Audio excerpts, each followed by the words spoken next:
বেসরকারি বিশ্ববিদ্যালয় ছাত্রদল নেতা ও প্রাইম এশিয়া বিশ্ববিদ্যালয়ের শিক্ষার্থী জাহিদুল ইসলাম পারভেজ হত্যার প্রতিবাদ এবং হত্যাকারীদের দ্রুত গ্রেপ্তার ও দৃষ্টান্তমূলক শাস্তি নিশ্চিতের দাবিতে রবীন্দ্র বিশ্ববিদ্যালয় ছাত্রদলের মানববন্ধন অনুষ্ঠিত হয়।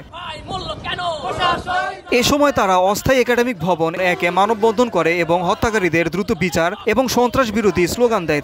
তারা আরও বলেন, ছাত্রদল বাংলাদেশের সবচেয়ে বৃহৎ এবং জনপ্রিয় ছাত্র সংগঠন, যা বর্তমান সময়ে সরকারি সুবিধা নেওয়া বিভিন্ন ছাত্র সংগঠন জনপ্রিয়তা সহ্য করতে পারছে না এবং বিভিন্নভাবে ছাত্রদলের ভাবমূর্তি নষ্ট করতে সন্ত্রাসী কার্যক্রম চালিয়ে যাচ্ছে।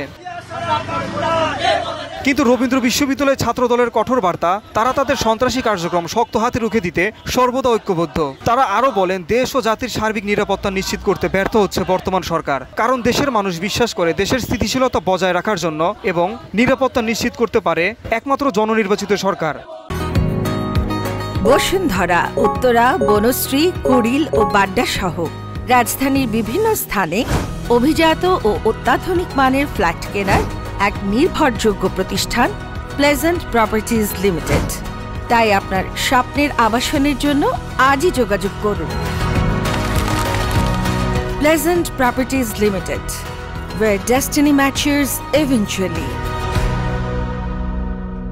স্থানীয় প্রশাসন ছাড়া রাষ্ট্র কখনোই কার্যকরী ভূমিকা পালন করতে পারে না, যা ছাত্রদল নেতা পারভেজ হত্যা অনন্য উদাহরণ। এই মানববন্ধনের সার্বিক ব্যবস্থাপনা এবং পরিচালনায় ছিলেন রবীন্দ্র বিশ্ববিদ্যালয় ছাত্রদলের কর্মী হৃদয় সরকার, পিয়াস উদ্দিন, মীর সাব্বির রহমান, মাহফুজুর রহমান সমুদ্র, হৃদয় গাজী, হাবিব আদনান, স্বপন মিয়া, আকাশ রয়, বাইজিৎ, গণেশ, আব্দুল মুমিন, সাব্বির হাসনাত, জাহিদ হাসান, মেহেদি বিন হাসান, মেহেদি হাসান আবিদ, সজীব চাকমা সহ আরও অনেকেই।